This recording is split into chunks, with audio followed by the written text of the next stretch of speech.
I'm Eric Loy, and welcome to Eric Loy Interviews. On this podcast, we talk with folks from the VTuber community on their channels, their talents, their stories, where they come from, and their plans for the future. We are joined by Knight. Hi, Knight. Hello, how are you doing? Doing good. Please introduce yourself to everybody. Hello, my name is Knight. I am a soldier turned into a commander doing VTubing, and I just started off, so I've been doing YouTube for quite a while actually, about 10 years, and now I decided to switch over to VTubing, so hopefully everything will be all right. I do mostly kind of hardcore games like Tarkov, Dark Souls, Elden Ring. I play those type of games because I don't know, I like torturing myself, I guess. And yeah, I would love to chill and vibe with people. Well, appreciate you coming on. So you've been creating content on YouTube now for quite a while. What got you started on that? Actually, my one of the biggest YouTubers I watched back in 2013, 14 was mostly Markiplier, PewDiePie, and Jacksepticeye, those type of people. Right. That I did follow a lot, and they inspired me to actually start my own channel. But I had to scrape quite a few channels, and I kind of like redid it, so that's why I'm back with this one. Yeah. What made you skip around and start over again? What wasn't hitting right? I would say that most of the times that my concept didn't match what I wanted, and on the long run, it wasn't really what I really wanted, so my heart wasn't really there. But once I got to actually play RPGs and like hardcore tactical style shooters, I was trying to get a character in the back of my head, and I wanted to like make a concept out of something that I do on a daily basis when I'm gaming, and I wanted to make a concept out of that, and enjoy the games that way. Where I'm also in a personality where I would like to get in the actual role playing side of the gaming, and also VTubing. So what drew you exactly to VTubing as making a transition over from that type of content? Actually, I did watch VTubers once it actually started back in 2019 when the whole HoloLive craze started. I did watch a lot of VTubers and I took inspiration from them. Mostly people like Marine, Yagura, and of course the Fubuki, even the Aita channel, the first HoloLive channel that started it all, and then there came like people like Project Melody and everything like that, where I saw people do experimental stuff with their VTubing model. So I was like, yeah, it's actually not that bad of an idea. Yeah. So what attracts you to that? What would you like having the avatar with you when you're streaming? I always wanted to be a person that wanted to put in my model while I also play. So therefore, like, I want to also VTube where I'm not really confined into doing a camera that's pointing at my face, but rather I can switch between a model as well. And I think that idea is actually really nice. And people didn't really have that idea for a long time. So once it got mainstream, a lot of people I saw that kind of switched over to that format where they do both in real life and a VTuber model type of streaming and content creation stuff. So I think that's really kind of cool as a whole concept. Yeah, it is. It is cool. I mean, you get to it's just more comfortable for some people. Is that what it is for you? Yes, definitely. I think you have more options in a way that when you want to create a content, then you can at least have some options in front of you, and you're not limited to just having a camera or not having a camera. Yeah. You can you still have that kind of a little enough anonymity to where you don't feel like the eyes are watching you all the time. Correct. Yeah, I do feel like that's way more comfortable to a lot of people than as in the people that want to jump into content creation. They're not forced to portray themselves and forced to turn on the camera where they don't really feel comfortable. I think it's a really nice layer where they can be in the middle where they're not too uncomfortable, but at the same time they at least put on something they also feel comfortable putting out, Hmm. if you know what I mean. Absolutely, yeah. I mean that there, we put it as sometimes as being able to be more yourself because you have the model there because you're more relaxed and can just kind of open up a little bit more because it's you, but it's not really you. Yeah, correct, correct. That's actually, I think, in my opinion, really more comfortable to a new gen VTubers and YouTubers in general. Mhm. So people don't have to feel anxiety when when they're doing content creation, both Yeah, online and streaming at the same time. yeah. Well, you've obviously did the other type of streaming for quite a while before switching over. When you did make the switch over, was it comfortable for you right away, or did you have to take a little while to get used to it? I started YouTubing when I was about 16, so I'd say that I was quite young to get into that type of thing. But Right. for me, at the time, things were quite limited when it comes to concepts, and Hmm. YouTube itself was quite in the middle of, a big change. Right. People still were experimenting with a lot of things, and at the time, for me, I feel like when I was putting out content back then, I wasn't really satisfied with the quality, and I wasn't really satisfied with how I could create things Hmm. because there wasn't enough tools, there wasn't games that I felt I was comfortable playing, and I kind of put a bad taste in my mouth where I was like, I didn't really want to do this on the long run if I'm not really satisfied with the progress. Right. Right. If you're not enjoying yourself, there's no reason to put yourself through it. No, And of course, of course. yes, but when you decided to make that switch over to VTubing, which is the same but not the same as doing it with the camera, it's how long did it take for you to get comfortable with that new format?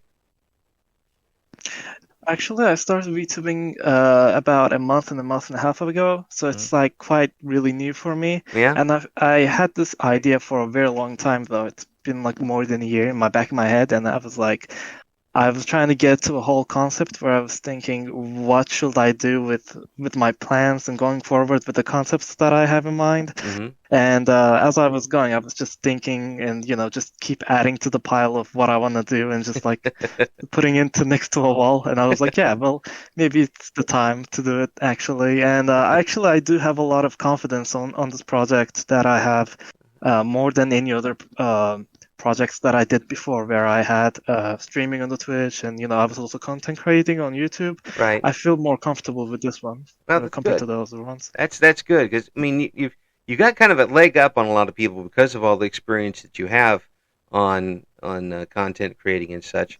Um, I imagine that Hmm. the question is just now getting used to not being directly on the camera and being able to express yourself through your avatar and the actual the actual hands on is the difference right now. Of course, yeah. The tools really do help out if Mm-hmm. you don't feel that yeah you want to be on front of camera, Mm-hmm. or because as per experience say when you have a camera right up to your face, not just the screen, when you're playing a game, obviously the audience don't really get attracted as much. Therefore, your traction kind of suffers because of that. So you have to have more stuff on the camera, including your own personality Mm-hmm. besides your voice Right. to attract more audience. And I think VTuber models do tend to fill that gap between you don't need to have a camera solely to have that. So you do have something else as a side where the audience can also glance over and enjoy. Mhm. Yes, it's true. Now, what are you looking forward to with the channel that you got? That you're in there now. You got your feet wet. You got your model up and you're going. What do you want to do with the channel now? Actually, I do have quite a lot of ideas. I do cosplaying, I do gameplays, and of course streaming. Hmm. Unfortunately, my previous Twitch got deleted. Therefore, I just wanted to start off fresh. Mm. Therefore, hopefully very soon I'm going to be doing daily streams, but I do have also planning to do in real life streams where I do cosplays and I do stuff like cooking, cosplaying, playing games with cameras on and everything. Right. And of course, in the future, I do like to go to cons and participate in some of the Yeah. events, Yeah. hopefully with some collaborations. Yeah. Well, this is going to be so when once you get everything rolling and going, this is going to be about as variety a channel as you can get, isn't it? Yeah, of course, of course. I think having some variety to your channel is really important because once you stay on a one format for too long, people do tend to start straying off and not really keeping the same interest as they started with. Yeah. Therefore, I think if you add more color to it, therefore in the long run, it definitely benefits to you and to your, friends and family, where you do get to collaborate with them and you can involve more people. Yeah. Yeah. That's true.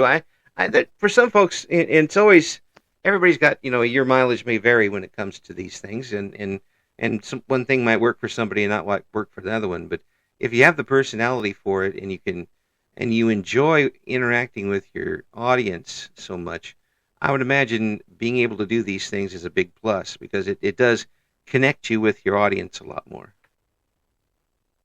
Yes, of course. I think interacting with the audience actually do tends to pay off in the long run because they get to experience what you are offering Hmm. and they do get to see more of your personality Hmm. just besides your content. Because if you give people on the content and they see that, they will probably want more if you're entertaining, Hmm. and you have to have more things for them to come back to once they want to get more out of you, Right. if that makes any sense. Oh, absolutely. Sometimes you can put up a big show and big graphics and stuff, and people will come back and for a while. But sooner or later, it's got to be you, your personality, what you bring to the table that brings them back for good and makes it a long term.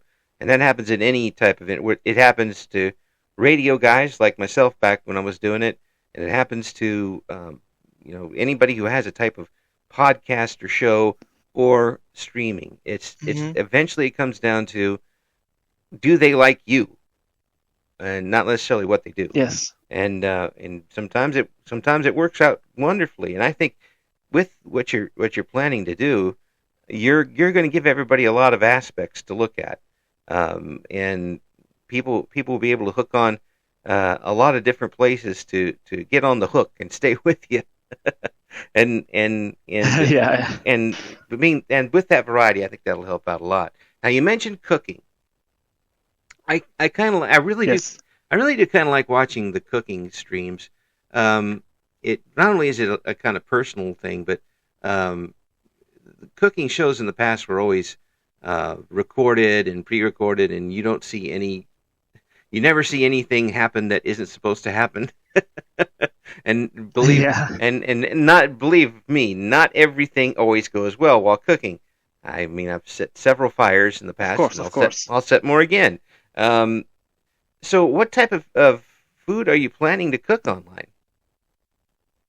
Actually, I do have a quite diverse background when it comes to the food I ate, and Mm-hmm. since I was growing up, so I do have about quite a while, Mm. as in uh, like let's say Mediterranean, Slavic, and I kind of also been kind of all over the place country-wise. So I've Yeah, do seen a lot of food, like the Dutch food, the Polish food. So yeah. I do have quite a long let's say, catalog of food that I have in mind that when I want to make. Let's just say it's going to be hearty.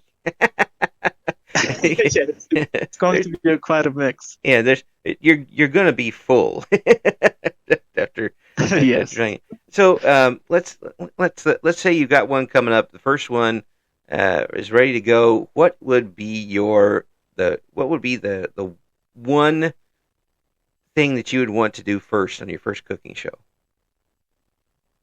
I think I would like to start off my cooking shows with the stuff that I eat the most and I like the most, Hmm. which is, I mean, it's a mix of Mediterranean food. I don't know. For me, Mediterranean food just tastes amazing. Hmm. So I would like to make my favorites, and I want to start off by making few of my favorites, then I want to switch over to some different region, and I want to slowly go over and maybe even learn more recipes while I'm doing, because I Oh know a yeah, few of them. I do have experience with some of them, and and I want to learn more as I go for. And yeah, again, it's going to be a variety of things that I will do in the future, including attending to cons and everything with my whole getup. right. And I want to also have that as a sideshow once I have everything planned out.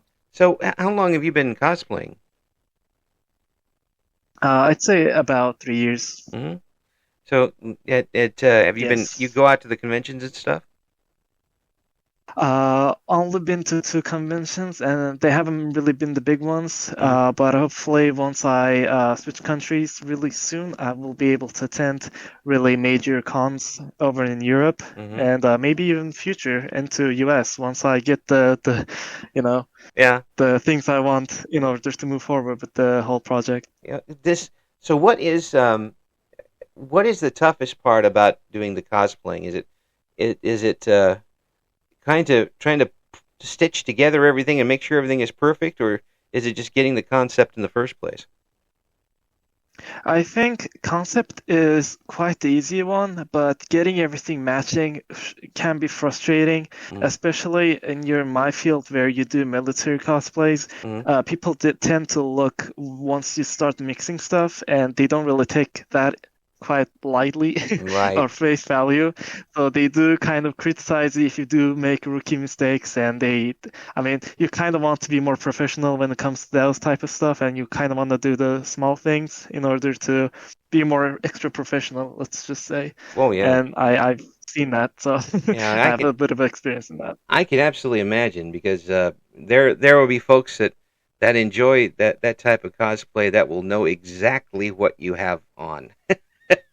That Correct, yeah, yes. that is. And it's kind of stressful sometimes. Oh, I imagine it says that holster is incorrect. It's you're that was 5 years That's after not this the was put correct on. way to hold that. Yes, that's not the correct way. Is that what came out 5 years after this was put on? You're in the wrong country, and Yes. yeah, and then you're in a corner trying to defend yourself. But Of course. I mean, a lot of people make those mistakes, but I think the more you do it, the more you get used to paying attention to small details. yeah, and with that, when that's done, and you're ready to go with a successful cosplay, and you look at Mhm. yourself and you know that you've done it, you put it together, you're ready to go. How does that feel? It actually feels amazing. Sometimes I didn't want to even take off the stuff that I wore, and I kind of like, yeah, let me be more realistic, and let me go to sleep with everything on me in case if I ever put myself in a situation where I have to dress in like this. That's cool. It must be really full. It's like artistry in a way because well, it is artistry because you're creating a effect, and to have that on it must be a real achievement because it's not easy to do this stuff. Yes, and when you have multiple layers, you do tend to not really mind the temperature Mm-hmm. unless you have the outfit for let's just say a couple of hours. Then you're like, I kind of want to take this off. And just okay. Everybody saw it now. Everybody see it now. The so that we're going to see more of that in the future from you, and we're going to Of see course. the cooking eventually. The gameplay. What are you playing right now on stream? Right now I'm not streaming. The last time I did stream was Tarkov, and I did a group project where I was playing with multiple people, and some of them were also Hmm. Twitch streamers. But the games that I currently have lined up is the trilogy of Dark Souls, Elden Ring. I also want to play from the first Fallout to the last one. Mm. Uh, Excluding the Fallout 76 because I don't want to play that. But everything else I will be playing. Now you're going to start with Fallout 1. Yes, I'm going to start from Fallout 1 to 2 to 3, Oh, the New Vegas, of course, then the 4, yeah, and I'll see what else I can do because there's some spin-off games also, as well, but yeah, some of them are not really what I want. yeah. That's true. Now, you know, 1 and 2 are much different play, then Of yeah, course, they're yeah. quite also unforgiving. Yes, they are very. I played them several times when they came out, and you make a mistake there, then it, it, Yeah, the amount of the twitch muscles that you have in your hands don't matter in that game. I see. Yeah, Yes, it's all not a lot of isometric though. luxury to make mistakes. Yeah, and death claws are death claws, no matter which game Of course. you got them in. But the freedom between 2 and 3 is pretty amazing. And if you play 1 and 2, it really does help you with 3 and going on from there because you have that Mm. background and to you. Actually, I did already play the third, the New Vegas and fourth. So Mhm. the first and the second one is the ones that I haven't got into it yet. But Yeah. I did watch a lot of YouTube videos about it. Hmm. Yeah. It's So I do have a little bit of lore when yeah. it comes to first and second. Yeah, I'm not going to spoil anything for you, but I did have one instance, and I'm not sure how, because the Fallout series is different in each country because of Mm. a few things that happened during the game. One of them is children, Yes. and some some games, some countries don't allow the children to like interact with you or throw rocks at you or whatever. Uh, Hmm. and some of them do. So it does change the game a little bit. I had a situation where, I believe it's two. I mean, I'm pretty sure it's Fallout 2, where Mm. I'm trying to get rid of this crime family, and they're very tough to do. And I have two companions with me, and we're standing outside, and the children start throwing rocks at my men. So instead of, turning around and going after the guys with guns, they're taking on the children with rocks. And Mm. I'm like, guys, Yeah, the AI, the AI just turns on anything. I'm like, guys, don't, no, don't. These guys have guns. They have pebbles. Please stop shooting at them. And Do not use your double barrel on the kids. yeah, that automatic double barrel shotguns on the. I'm like, come on, man. I know it's gruesome, but still. Oh man. Leave them be. But there's a few things that can catch up in that, but it is a lot of fun. Mm. It is a lot of fun. Now, when you got into 3 and New Vegas, which one's your favorite right now? I did play the third one before the New Vegas, but I played New Vegas the most. Yeah. Like each of my save in New Vegas has about like 200, 100 hours each in each of them because I was doing multiple runs. Oh yeah, yeah. Um, It's it's too much fun. um, It really is too much fun. yes, the amount of guns that you can collect and the stuff that you can actually get is why was the reason that I wanted to start multiple runs because some of them you do have to make decisions, and if you mess them up and you forget to quick save, kind of like lose the chance to obtain some of the items. Oh yeah, yeah. You mess it up good, and Yeah, so I and had you to restart and dedicate that run to something else. yes. I mean, you can always cheat. I wouldn't cheat or Mm. anything like that after maybe the 15th run or so. Of course, yeah, I don't really look at cheating as a immoral thing to do in games in any sort of time. Well, I can tell you after playthrough number 10, and I can't do a certain thing. I'm going to give it a try, okay? I Yeah, just want to yeah. see. I might do that, yeah. If it's also bugged, I Yeah, might have to levitate. that's right. Well, there was there's just one area in New Vegas which I never could get into, and that was the Dead Money one with the casino. The DLC. Yeah, DLC. I never could do that. I just Mm. I never get anywhere with it, and I can maximize everything without doing it, so I don't. But Yeah, I see. all the other stuff is a lot of what's your favorite DLC with that? On the stars, to be honest. Yeah, yeah. Yeah, because Uh, I really love the storytelling in that one, and I did look into the lore of it as well, and it was quite um interesting yeah, to sort of say. yeah. I mean, of course, there's biblical references everywhere in that DLC, Oh yeah. but that was the only one that I actually got to play. And I would like to play all those DLCs also, and while I will be streaming, Yeah. hopefully in the future. And Yeah. I will probably feel like I'm playing it for the first time because it's been a long time since I actually. It's been like I believe 4 years since I played New Vegas. Oh yeah. Well, that'll get the goosebumps back for you when you start it up. Yes, of course.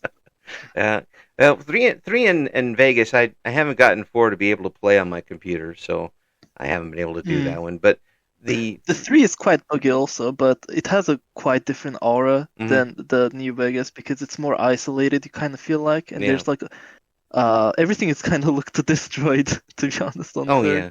Yeah, and in three everything's blown up good before you get started. Mm. But there are some fun and interesting things in three too. And speaking to someone who played one and two so much, the difference is huge. Um, Mm. and I'm no spring chicken, so there's enough fast action to be interesting for me, but I don't have to have 17-year-olds reflexes in order to win the game, which I do appreciate. Um, but so you're going to go from one through and skip over the redheaded stepchild in in Fallout 76, and you've got all those things planned. It sounds to me like you've got a real good game plan going. Yeah, it's I did actually play a lot of FPS games, but recently I've been more into RPGs that also have those elements. Mm-hmm. I played Guild Wars back in 2020 during lockdown, and I think that was the one thing that hooked me more to RPGs than anything. I mean, I do know people play WoW, and those type of games where it's kind of have to grind a bit more. And of course, I did also grind, but Right. um, I kind of want to play some of the games that also have different type of mechanics. Like Tarkov is also considered RPG because it has RPG elements. Mm-hmm. But it's more unforgiving, like Dark Souls is. And I Right. think that's the mixture that I want in some of the games where you have to go back at it a little bit more with a bit more focus, so you Mm-hmm. can actually, know what you're doing. Right. Right. Now, with that and that focus that you're going to need to play these games, is it going to be tough for you to keep chat involved in what you're doing? Sometimes yes and sometimes not because the games I will be playing scale differently in let's just say how much I have to lock in. Mm, Let's just say. yeah.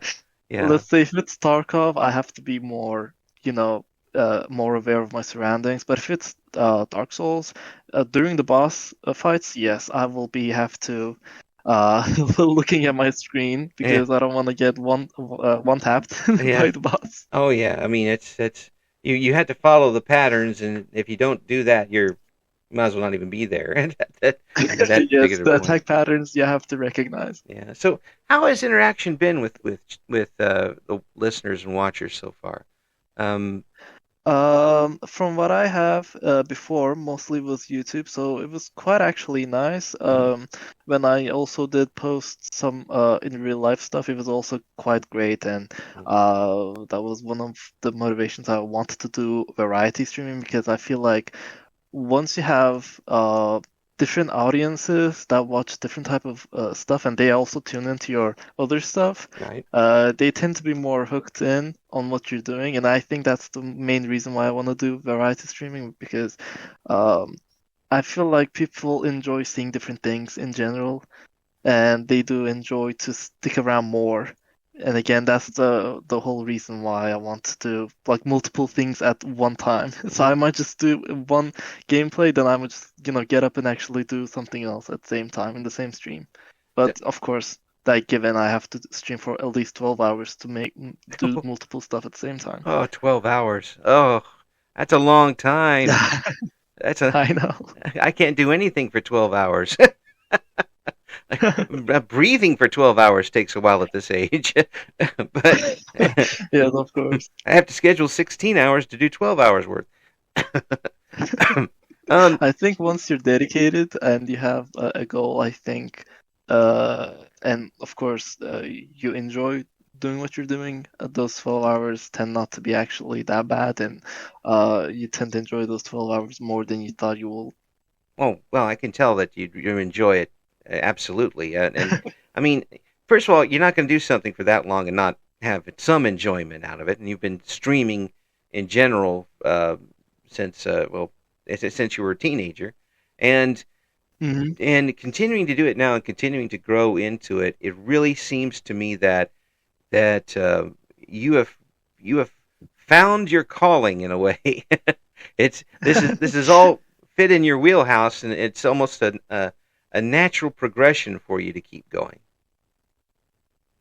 I would actually love to have it as a full-time job, but unfortunately for the circumstances that I'm in right now, I can't really do that as a full-time thing. Hmm. But I'm yearning for it, so hopefully that becomes reality, and that's one of my main wishes for the whole channel. Well, I mean, it sounds to me like you've got a good game plan and a good headspace for it, and all the talent in the world to do it. I think that Thank you. it's very very probable that you're going to be having a lot of success with it, and I get the feeling that you're not going to stop working for it. Uh, Thank you. the attitude and everything is there. Yeah, I hate that. How dare you have all of that talent and capability and come on my show? How dare you have the unlimited energy? Where did that come from? I must. This is how super villains are born. You know, we get old and cranky and we steal stuff. No, it's really great to hear, and I think that we're going to hear a lot more from you in the future, and I'm looking forward to see what you bring to the table, and it's That will be my pleasure. and again we'll get you back again here soon. You get some things going, and I definitely want to see how the cooking and the other real life stuff you're going to be doing on there. Please come back again Of soon. course. Oh, that will be nice. I would love to be back, of course. Thank you for listening to Eric Loy Interviews. Join us again next time when we talk to another member of the always interesting VTuber community.